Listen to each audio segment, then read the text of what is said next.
Uh, Very important, isn't it? The way that that guitar puts these feelings across. Yeah.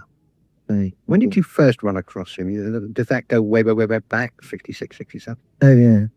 I mean, I never knew him then, but I admired him from afar. In fact, I remember when I was at the Polytechnic in Regent Street, we had Cream as the band for the end of term dance. Probably the first year I was there. They played the small hall, I remember, and I can remember being absolutely staggered when the curtains opened, and I mean, nobody had ever seen two 4x12 Marshall bins with a 100-watt amp on top. And Jack Bruce had 4 bins and 200-watt amps. I mean, it's quite incomprehensible. This huge, wonderful sound coming out. In fact, Hendrix played that night as well. I think it was the first time he played in England. They invited him onto the stage and he played a couple of numbers. So it was a really hair-raising kind of evening, I can remember sort of tingling all over at the Powered. And I met Eric at odd times since then, but only fleetingly, I mean, he's been to our gigs and I've been to their gigs and things. But we'd never really spoken much. And I was thinking about guitarists with us, and my mind kept being dragged back, to him. And I said, in the end, I thought, shut it, I'll ring him up. So I did, and I was from that he was interested, but he was. And he came and listened to the demo, and he said, I like it, I'll do it. So he did it, and he is staggering on it, really. Was it a problem getting him to play like this instead of playing like Don Williams, because he's gone very much into country music over the last 10 years or so? Away from the blues, but on that sexual revolution track. Yeah. It's back to where he was. Yeah, it's fantastic. No. I mean, he very much said, to me, his attitude very much was, you'll have to tell me what you want me to do, And also when he started, he said, I can't play outside of the parameters that I've set myself, because he has honed his art down to a very, very fine and precise thing, which is why he can play something like the solo in Sexual Revolution. It's why he can go and set off on some wild flight of fancy, and it all fits in and works and comes back to the right place at the right time. But within the context of his style that he plays in, he just said, you tell me what you want me to do, and I'll attempt to do it. Sexual Revolution, that's the only take. And he took one pass at that tune, and that was it. That's it. We won't do that again. Drum, we moved on to another tune. Staggering when he listened to it, anyhow. But he would, even down to saying to me, look, if he was playing something and I thought it was too busy, for instance, he'd say, okay, when you want me to play, you point. When you want me to stop, don't. He's that professional that you can just do it, switch it on and off like that. And it was very easy, I think, for both of us, and very enjoyable. Did you know from the word go that this was going to be a stage show? No, I didn't. I had no plans. I had some vague feelings that it might make a piece for theatre, but for a conventional theatre, But I had no plans for it to be a rock concert or a big rock show like this. Eric's largely to blame for this. And because he said, he was the one who started saying, well, you're going to do this live. You've got to take this on the road. So he kind of started pushing me. And when he said, I said you wouldn't go on the road. Yes, I would. And then I started to think, well, hang on a minute. That could be fantastic. And I got seduced by the idea of this, because the band's a good band, in the idea of going out there and doing it with this band became more and more seductive to me, until finally I cracked. right. And of course, once I'd cracked, then, my imagination started to tick over and I started thinking, well, maybe we could just do this or just do that. And of course, slowly it developed into this big thing because I didn't want to go and play Hammersmith Odeon because I don't know, I just felt that the piece was larger than that. If you're having a band on stage, to do somewhere like a theatre size like that, one would need to organise it as theatre for this thing. And if you're playing in Earl's Court, places like that, I think anyway, you need a big production in order for it to be interesting. For me. Tell me about the production. Well, it's there's two halves to the show.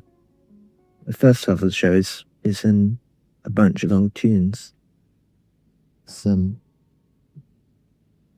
think we've learned 8 songs. Is that full between Set the Controls and Gunner's Dream. And I'm using some of the old visual material from past shows for some of those things, which is the old circular screen format from past shows. And then the pros and cons, everything gets a bit bigger. Theatrically, the idea is that the end of Earl's Court behind the stage becomes the bedroom, really. Or we attempt to create that illusion, but behind the stage. It's done with screens, back projection screens, and 3 35mm projectors. So the idea is that one creates the illusion, the 3-dimensional illusion created on a series of flat screens, that you're actually in the room with this person at the start of the piece. And the illusion's created by flying flats in front of these screens with false perspectives built into them. It's a bit hard to describe. I can't wait to see it. I went through a whole thing of thinking, mind you, this was before our tickets went on sale, of thinking, this must be a complete surprise to everybody, this show. And we mustn't tell anybody about it or release any photographs or anything. But then we discovered early on, a month ago or whenever the tickets came out, that it was going to be such a surprise to everybody. They weren't buying the tickets. Nobody had any idea what was going on. In fact, we got thousands of phone calls saying, well, what is it? Is it a film or is it, people literally hadn't the slightest idea of what was going on. Which is why the promotion and the ads and things have been changed slightly to try and make it more clear that, this is that what's going to happen is, sort of what they're used to. It's a Pink Floyd show, really, except that, some of the musicians are different. But in essence, that's what it is. That's the best way that you could describe it. Do you not think sometimes, as you lie awake and worry about this at night, this has got a little out of hand? You've gone from these simple little liquid light shows in 1966 to this extravaganza at Earl's Court. You could have gone another route here, doing a solo album. You could have, as Dave Gilmour's gone out, he'd done it simply, he's just gone out and done a few gigs at the Hammersmith Odeon. As you say, it would be difficult to stage this somewhere like that. But you could have gone that route. Did you not? Did that not cross your mind? It's not in my nature to go that route. I'm not interested enough in playing an instrument to be bothered to go and do gigs where I stand there and play the bass and sing. I'm not interested enough in that end of it to put in the energy to go and do that, to do the traveling, to go around and do all that for that. I'm much more interested in, Pink Floyd could have done that every night. Why? It's the same. It's exactly the same thing. You can say, wouldn't it have been better if Pink Floyd had just, gone on going around theatres playing the songs, presenting them simply with nice lighting. And no, it wouldn't have been better. It would have, absolutely, it wouldn't have been better. I'm not saying better, just another way. Yes, but it would have been. It wouldn't have been right for Pink Floyd to do that, in my opinion. I mean, there's a lot of pressure often within Pink Floyd to do exactly that.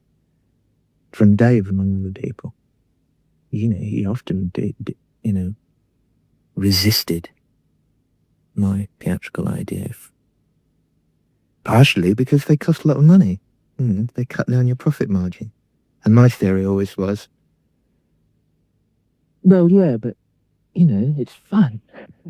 Or, yeah, that may be true, but on the other hand, for the last big tour we did, for instance, which was in 1977, where we played big stadiums all across America, they were full. The stadiums were full, down to 80 or 90,000 people everywhere, and they were there, in my opinion, because of the reputation that we'd developed for putting on a fantastic show, not because we were all great musicians, or that we had great personal charisma. They didn't come and see us because of Dave's blinding guitar playing or because of my dancing around the stage. We don't have a Mick Jagger in the band or an Eric Clapton. What we did have was, I don't know, all of what you're saying, couldn't you have done without all that? And I'm saying, no, that's me. That's what I do. I am having to contend with a kind of strange wave of resentment, against some of the things that I'm doing. And, on the grounds that people who love the Floyd, of course, have, quite naturally and reasonably upset, thinking that there may not be any more of it. And maybe feel angry with me, feeling that maybe I'm, a cause of it, if there not being any more of it. Are you? Well, no, I mean, it's an old beast. It's a very old beast. Oh, and those old beasts, and there are one or two of them out there still staggering about, are, generally speaking, only motivated by one thing: bucks. Yeah. And we were in danger of reaching that point where, where that became the prime motivation. And one of the luxuries that you can have in your life, if you've been fairly successful, which we have, is that you can dispense with that motivation if you have other motivations to take its place. And say, well, no, I'm not going to be driven, by that. There are more important things. Like?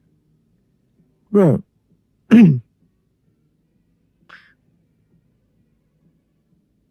like doing the work that you really feel that you want to do, come hell or high water. Which is what I'm doing. And clearly one takes the risk of it being dismissed or ignored and disliked. But I would